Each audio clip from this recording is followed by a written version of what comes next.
अस्सलाम वालेकुम नाजरीन, मैं हूं आपका मेज़बान मोहम्मद असलान और आप देख रहे हैं एबी न्यूज़। आइए बात करते हैं आज की ताज़ा खबर पर। सऊदी अरब आज अपना 95वां कौमी दिन जोश और जज्बे के साथ मना रहा है। मुल्क भर में जश्न का समा है। रियाद समेत मुल्क के तमाम बड़े शहरों में इमारतें और शाहराहें कौमी परचमों के साथ सजाई गई हैं। पाकिस्तानी कम्युनिटी ने भी यौम अलवतनी की तकरीबात में भरपूर शिरकत की और सऊदी क़यादत को मुबारकबाद पेश की। मुस्लिम लीग नून सऊदी अरब के ज़ेरे एहतमाम तकरीब में परचम कशाई की गई, जहाँ रहनुमाओं ने पाक सऊदी ताल्लुकात को दो दिल एक जान करार दिया। उन्होंने कहा कि सऊदी अरब माशी ताकत है और पाकिस्तान अस्करी लिहाज से मजबूत है, इसलिए दोनों ममालिक हर शोबे में ताउन को फरोग दे रहे हैं। यौम अलवतनी की तकरीबात दिन भर जारी रहेंगी और सऊदी अरब में जश्न का समा बरकरार है।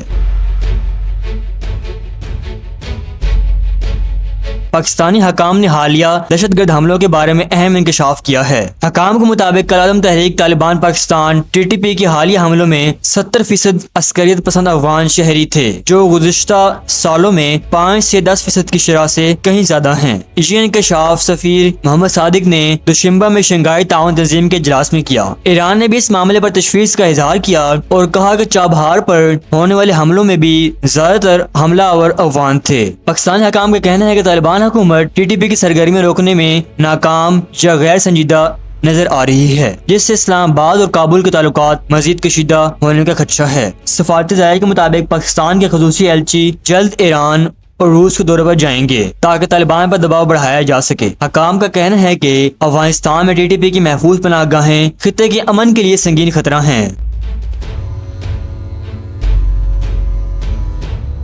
वज़ीर-ए-आज़म शहबाज शरीफ आज अक़वाम मुत्तहिदा जनरल असम्बली में पाकिस्तान की नुमाइंदगी करेंगे। इजलास के दौरान वो अमेरिका और कतर की मेजबानी में होने वाले ख़ुसूसी अरब और इस्लामी सरबराही इजलास में भी शरीक होंगे। वज़ीर-ए-आज़म का शेड्यूल निहायत मसरूफ है, जहाँ वो ऑस्ट्रेलिया, कुवैत, आलमी बैंक और IMF के सरबराहान से मुलाकात करेंगे। इन मुलाकातों में इक़्तिसादी ताअवुन, सरमायाकारी और तरक्याती इक़दामात पर बातचीत मुतवक्के है। वज़ीर-ए-आज़म ग्लोबल डेवलपमेंट इनिशिएटिव इजलास में भी शरीक होंगे और पाकिस्तान के मौक़िफ़ पेश करेंगे। वज़ीर-ए-आज़म का ये दौरा आलमी सतह पर पाकिस्तान के मौक़िफ़ को उजागर करने में अहम किरदार अदा करेगा।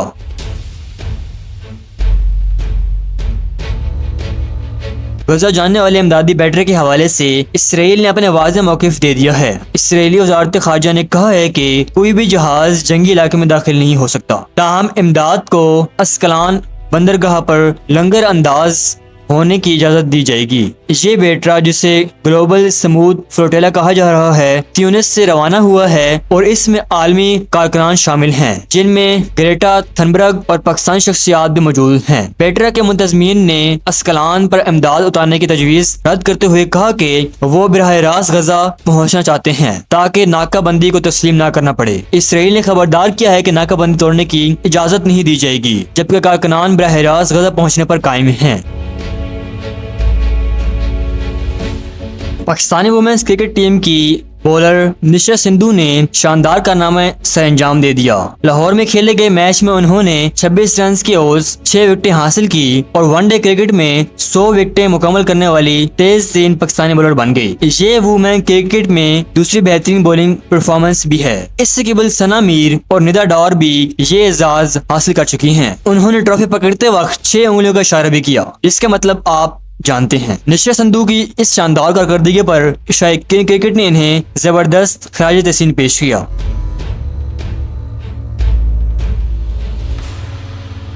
पेशावर हाई कोर्ट ने वज़ीर-ए-आज़म खैबर पख्तूनख्वा के खिलाफ अहम हुक्म जारी कर दिया। अदालत ने इलेक्शन कमीशन को अली इमरान गुंडा के खिलाफ किसी किस्म की कार्रवाई से रोक दिया। दरख्वास्त में मौक़िफ़ इख्तियार किया गया था कि इलेक्शन कमीशन 90 दिन बाद नोटिस जारी नहीं कर सकता। अदालत ने इलेक्शन कमीशन को नोटिस जारी करते हुए 14 दिन बाद जवाब तलब कर लिया। अब मामला अदालत में ज़ेर समाअत है और अगली पेशरफ्त आइंदा समाअत पर मुतवक्के है।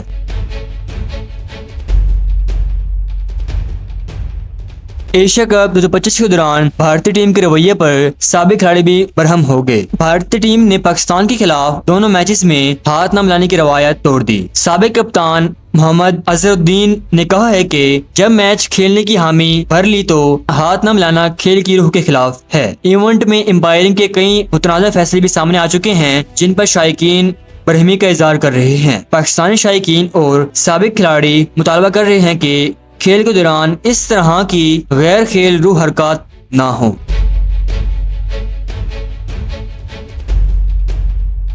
9 मई GHQ हमला केस की समाअत में अहम पेशरफ सामने आई है। अदालत ने वकला की दलाई को ट्रांसक्रिप्ट फराहम करने और मुलाकात की दरख्वास्त खारिज कर दी। समाअत के दौरान बानी PTI को व्हाट्सएप लिंक के जरिए पेश किया गया, लेकिन आवाज और तस्वीर के मसाइल के बाइस वकला ने कार्रवाई का बाइकआउट किया। अदालत ने गवाहान के बयानात रिकॉर्ड करना शुरू कर दिए। समाअत आइंदा तारीख पर भी जारी रहेगी और मजीद गवाहान के बयानात कलम बंद किए जाएंगे।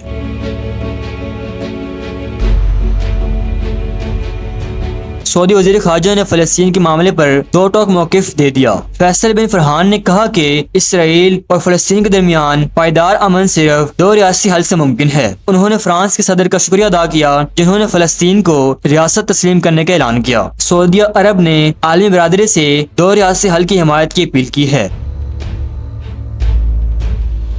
एशिया कप सुपर 4 मरहले में आज पाकिस्तान और श्रीलंका की टीम आमने सामने होगी। ये दोनों टीमें 2022 के फाइनल के बाद पहली बार आमने सामने आ रही हैं। श्रीलंका ने गुज़िश्ता 5 मैचेस में पाकिस्तान को शिकस्त दी थी, लेकिन UAE और पाकिस्तान को बढ़तरी हासिल रही है। मुद्दा आज के मैच में दिलचस्प मुकाबले की तवक्का कर रहे हैं। पाकिस्तानी ओपनर साहिबजादा फरहान ने एशिया कप के फाइनल के बारे में अहम बात की है। इनका कहना है कि टीम को यकीन है कि फाइनल में भारत का दोबारा सामना होगा। उन्होंने कहा कि फखर जमान के साथ बैटिंग करने से एतमाद बढ़ा है और इस कॉम्बिनेशन को बरकरार रखा जाएगा। पाकिस्तान का अगला मैच आज श्रीलंका के खिलाफ, जबकि 25 सितंबर को बांग्लादेश के खिलाफ होगा। पाकिस्तान चाइना इंस्टीट्यूट के चेयरमैन ने खित्ते में नई साजिशों से खबरदार किया है। मुशाहिद हुसैन सैयद ने कहा है कि पाकिस्तान को ग्रेटर इसराइल और अखंड भारत के गुठजोड़ से मोहतात रहना चाहिए। उन्होंने कहा है कि पाकिस्तान मुसाद के मुमकिन अहदाफ में शामिल हो सकता है। साबिक सफीर मुनीर अकरम ने कहा है कि भारत अपनी कमजोर आलमी साख बजाने के लिए पाकिस्तान के खिलाफ इकदाम कर सकता है। माहिरीन का कहना है कि पाकिस्तान को हर वक्त चौकस और तैयार रहने की जरूरत है। ये थी अब तक की मुकम्मल तफसील। जैसे ही मजीद खबरें आएंगी हम आपको आगाह करेंगे। मिलते हैं अगली खबर में।